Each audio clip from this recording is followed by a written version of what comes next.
لیلۃ القدر کی رات کی 5 نشانیاں۔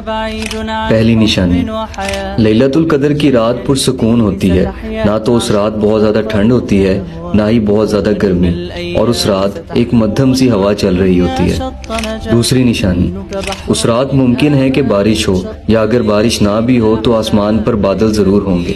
تیسری نشانی، اس رات جو چاند نکلتا ہے وہ ایسا لگتا ہے جیسے پلیٹ کا آدھا کٹا ہوا ٹکڑا ہو، مطلب آدھا چاند۔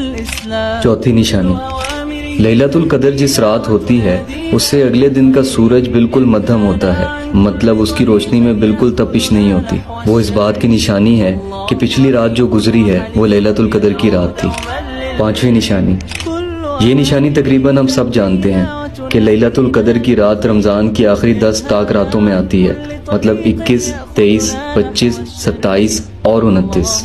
اس ویڈیو کو زیادہ سے زیادہ شیئر کریں یا دوستوں کو مینشن کریں، کیونکہ یہ صدقہ جاریہ ہے۔ جزاک اللہ۔